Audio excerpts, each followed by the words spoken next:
Bonjour Adrien Quatennens. Bonjour Jean-Michel Apathy. Député du Nord, la France Insoumise, il n'y a plus de vaccination avec l'AstraZeneca. À partir d'aujourd'hui, jeudi, l'Agence européenne de santé dira s'il faut reprendre ou pas la vaccination avec AstraZeneca. Est-ce que c'est un excès de prudence? Bon, on est médecin, ni vous ni moi, mais est-ce que quand on voit ça d'un peu comme vous, parlementaire, est-ce que c'est un excès de prudence? Est-ce que c'est une prudence bienvenue? Ça va retarder évidemment le règlement de la crise sanitaire?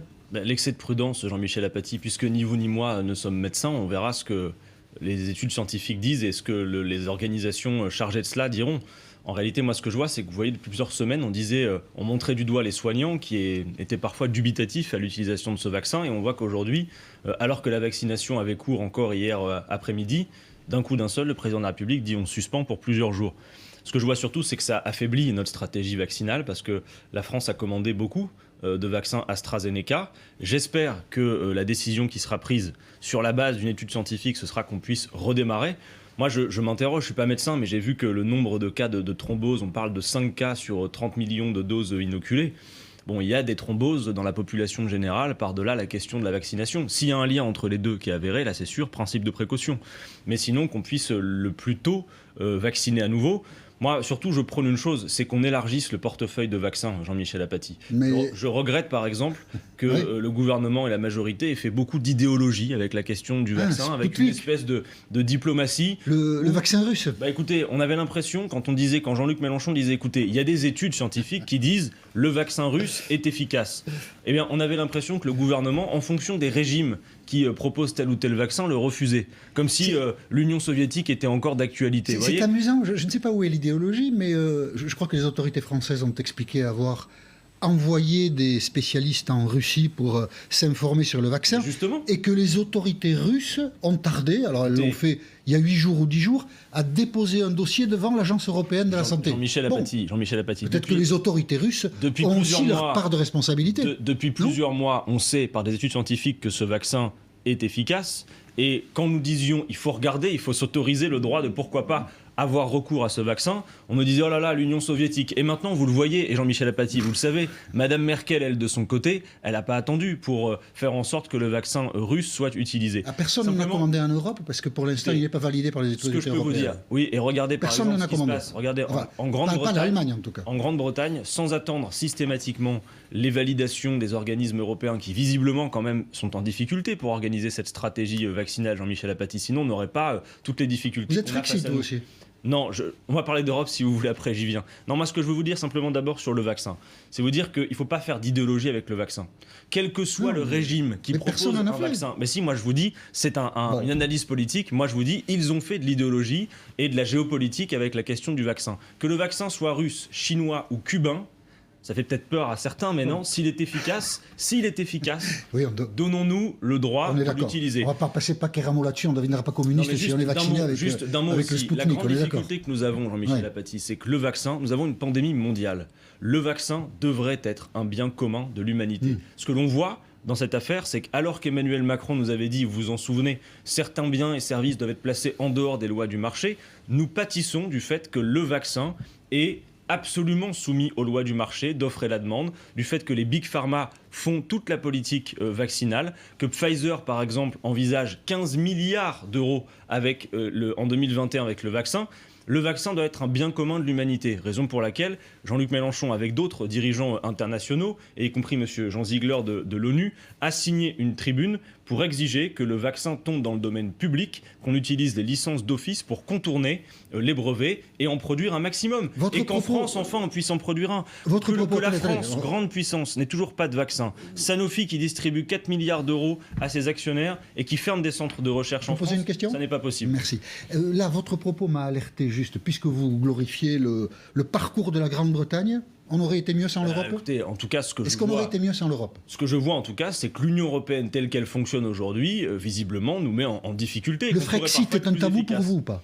Alors moi, je ne suis pas pour le Frexit pour une raison, je vais vous expliquer pourquoi. Moi, je considère que la France est une grande puissance et qu'on ne fait pas l'Europe sans la France. Ce que je vois, pour tout un tas de raisons, là on parle de la vaccination... Mais il faut continuer à faire l'Europe. Pas de ces traités. D'accord. Pas de ces Ça, vous traités. l'avez C'est déjà important beaucoup dit. parce que les Je traités, me demandais les si traités votre réflexion actuels, avait évolué. Jean-Michel Apathy, je le résume d'un mot. Les traités actuels fonctionnent comme une camisole de force qui ont transformé l'Europe de nos rêves de coopération entre les peuples en un marché qui organise la compétition déloyale, Donc Frexit, qui alors, refuse voilà. l'harmonisation. Non, donc Si l'Europe est aussi non. moche, sortons. Non, mais attendez. Soyons cohérents. Avant, on pouvait se dire. Si elle est moche et s'il n'y a rien qui marche, Jean-Michel partons. Apathy, écoutez-moi un Pourquoi instant. pas Prenez un instant pour m'écouter. Ouais. Avant, on pouvait se dire quel va être le prochain pays qui va rejoindre l'Union européenne. On le pouvait. Aujourd'hui, légitimement, on peut, vous et moi, sans avoir d'avis d'ailleurs sur la question, s'interroger sur quel sera le prochain à en sortir. Pourquoi ? Mais pas la Je France. vous dis que Vous ne le souhaitez pas. moi, ce que je souhaite, c'est qu'on D'accord. sorte des traités et que donc la France, qui est la deuxième puissance économique en Europe, s'adresse à ses partenaires pour dire on ne peut pas continuer avec ces traités qui fonctionnent comme une camisole de force contre la souveraineté populaire et on doit en changer. Soit on le peut avec l'Allemagne et nos partenaires. C'est le souhait premier, et je crois qu'on ne fait pas l'Europe sans la France, soit on ne le peut pas, et oui, Jean-Michel Apathy, pour faire tout ce que nous avons à faire, la planification de la bifurcation écologique, etc. Oui, mais pour faire tout ça, parce que vous en soyez d'accord ou pas, pour faire tout ça, il faudra s'émanciper de ces traités absurdes qui nous empêchent de le faire. J'essaierai d'être synthétique dans mes questions, je suis sûr que vous le serez dans vos réponses. Les députés voteront tout à l'heure un article de loi modifiant la Constitution. Il faudra que le Sénat se prononce, modifier l'article 1er de la Constitution afin que la France garantisse la préservation de l'environnement et de la diversité biologique. Est-ce que vous allez voter cette révision Je constitutionnelle ? ne le crois pas parce que c'est une baudruche, une pastille verte qu'Emmanuel Macron entend mettre dans la Constitution d'une main, pendant que de l'autre, il vient de refuser, de rejeter les 3/4 des propositions de la Convention citoyenne pour le climat. Il s'était engagé à n'utiliser que quelques jokers, finalement c'est toute une loi des jokers et des filtres. 3/4 ont été repoussés, 110 ONG et organisations disent que c'est une catastrophe. Et Jean-Michel Apathy, il faut se le dire, le changement climatique est commencé et il est déjà très avancé.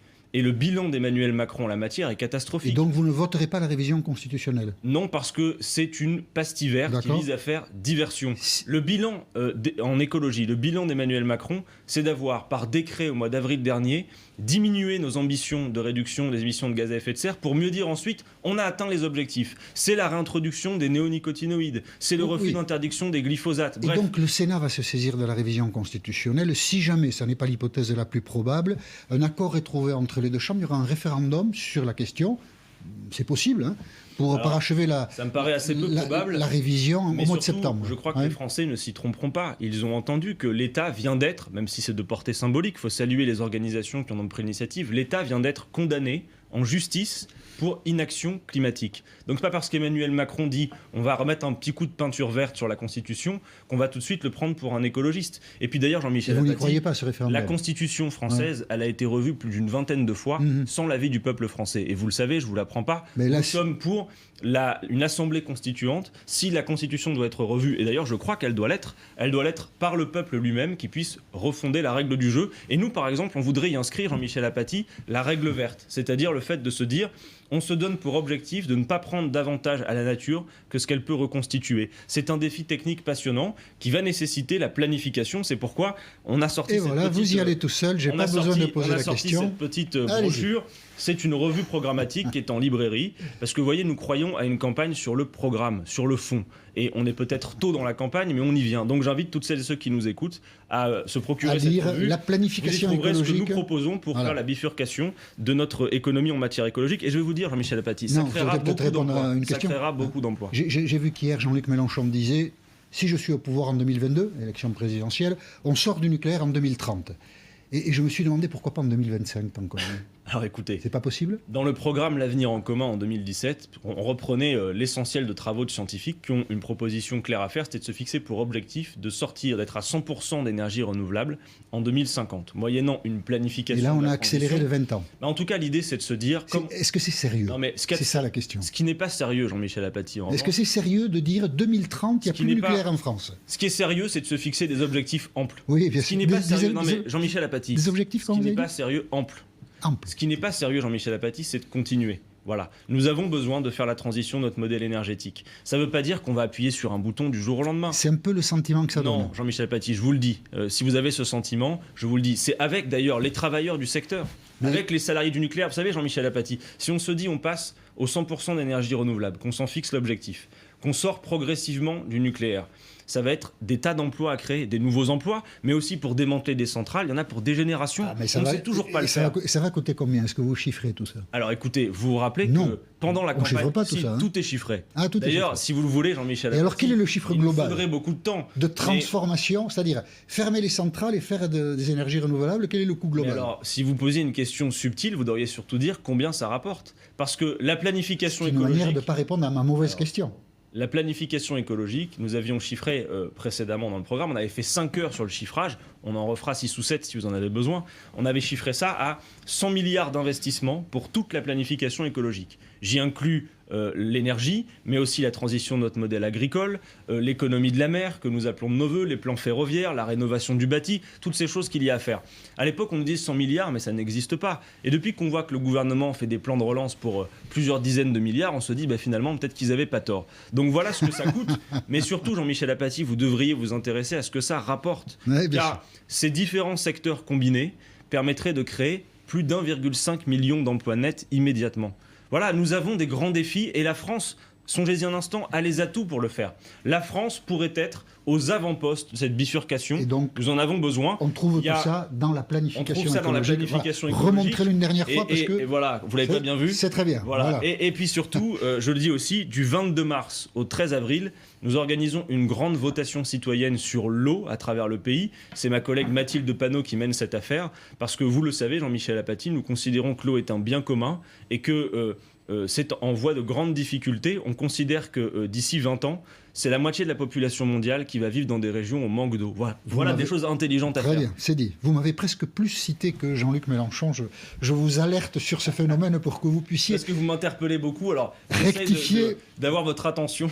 Vous l'avez complètement. Dans la suite de l'interview élection régionale, les Hauts-de-France, donc la région où vous êtes élu, a cette particularité que les 4 partis de gauche, qui ne s'entendent pas sur grand-chose, les écologistes, les communistes, les socialistes et la France insoumise, sont alliés pour cette élection régionale. Alors on se dit, dis donc, comment ont-ils fait? Je vous résume l'affaire. Depuis le mois de juillet, la France insoumise discute avec ses habituels partenaires, le Parti communiste français, Europe Écologie Les Verts. Nous avions dit, en gros, on a des désaccords, on le sait à l'échelle nationale. On a parlé de la question européenne, il est clair qu'elle fait des accords entre nous et Europe Écologie Les Verts. La 6ème République, parfois aussi.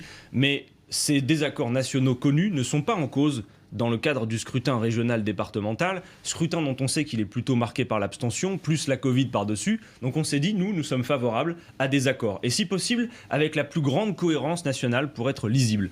Nous avons fait chou blanc, c'est impossible. Les Verts décident que partout ça doit se faire derrière eux, et les communistes décident... Mais maintenant vous êtes alliés, on va pas faire l'histoire. Non mais ils décident vous êtes alliés. C'est une alliance sérieuse, crédible? Ce que nous avons fait, c'est que nous avons créé avec la France Insoumise l'occasion de faire en sorte que Europe Écologie Les Verts et le Parti communiste français puissent, avec nous, se rassembler. Il y a les socialistes aussi. Le Parti socialiste décide d'en être aussi. De toute façon, je vais vous dire une chose. Et alors, c'est pas bien? Mais si, de toute façon, écoutez... Oh là, c'est avec des pincettes, le Parti socialiste. Vous savez que programmatiquement, on a quelques différences. Ce que je vois surtout, Jean-Michel Apathy, c'est que dans les Hauts-de-France, la cicatrice n'est toujours pas refermée de ce que nous avons vécu aux précédentes régionales. Vous vous en souvenez? Où ça s'est fini dans un face-à-face entre Xavier Bertrand et Marine Le Pen. Ce qui fait que depuis 6 ans dans la région, alors que nous avons tant de choses à faire, dont celle que je viens de citer précédemment, c'est un face-à-face entre la droite et l'extrême droite. Vous auriez préféré que les socialistes ne fassent pas partie, si je comprends bien, de cette alliance. C'est ça qu'on entend. Le Parti socialiste, c'est ce qu'on entend. Le Parti socialiste aujourd'hui, compte tenu du fait que, et on peut peut-être le déplorer, mais les cicatrices du quinquennat précédent, elles sont toujours très fortes. Quand vous êtes dans les différentes mobilisations sociales, les gens ont encore un fort ressenti des trahisons de l'époque Hollande. Le Parti socialiste n'est pas en mesure d'être tête de liste, il ne l'est pas. Par ailleurs, la discussion avec eux existe dès lors que nous trouvons accord sur le fond. Il s'agit de la clarté en réalité. Si nous pouvons faire la clarté sur le fond, et nous y arrivons pour ces élections régionales départementales, alors c'est possible. Après, de là à dire que cela est possible aussi pour les élections présidentielles, écoutez, pour nous c'est clair, il faut que les alliances soit réalisé sur la clarté. Le plus important, c'est ça. Parce qu'il s'agit de ramener des millions de dégoûtés à la politique et qu'on ne le fera pas simplement avec une soupe au logo. Pour l'élection présidentielle, il n'y a pas de... Pour les élections présidentielles, nous discutons avec tout le monde. Vous voyez, chaque fois que nous publions notre littérature, on l'envoie à tout le monde pour faire en sorte de créer les conditions de la discussion. Vous avez vu que les communistes sont décidés à présenter un candidat. Les communistes, attendez, les militants communistes doivent encore se prononcer. si on ne fait pas de langue de bois, vous avez vu que Michel les communistes Apathy. ont l'air décidés d'avoir un candidat. Voilà, Michel Apathy, pas- que la direction communiste, que Fabien Roussel... Vous faites la différence entre la direction et les militants. Non, mais attendez, La direction est coupée de les la base. questions et les réponses, allez-y. Non, Moi, je réponds par oui ou des par fois, non. Si des vous fois, voulez. j'essaie d'en placer une. Non, mais non. vous en placez beaucoup, je vous le Non, dis. pas assez. Non, simplement, écoutez, que Fabien Roussel ait l'intention d'être candidat à l'élection présidentielle, je crois que tout le monde l'a compris. Mais la dernière fois aussi, en 2017, il n'était pas évident au départ que les communistes soutiendraient Jean-Luc Mélenchon. Moi, ce que je dis à nos partenaires communistes, nous avons, à 2 reprises, nous sommes regroupés autour du même programme, du même candidat, avec des résultats, notamment la dernière fois, tout de même louables. On n'est pas passé très loin. Nous pouvons faire mieux en 2022 et on peut créer les conditions d'un accord où chacun s'y retrouve, à la fois sur le fond, mais aussi, je tends la main à nos partenaires communistes, il faudra le faire le moment venu pour les législatives. Nous avons besoin d'un accord présidentiel, législatif. Il s'agira de bâtir une nouvelle majorité. Voilà ce que j'ai à proposer. Les militants communistes se prononceront au mois de mai. Attendons et créons les conditions de les convaincre que c'est notre plus grand intérêt à toutes et tous. Et qu'est-ce qu'on va faire en attendant? Eh ben, On en va attendant, lire la transition écologique et on qu'on va aller trouve sur dans tous les bons kiosques. Vous voyez, .fr pour aller soutenir la candidature de Jean-Luc Mélenchon je vous l'amène sur un pour plateau. 2022. Celle-là. Merci Jean-Michel Apathy. Adrien Quatennens d'avoir accepté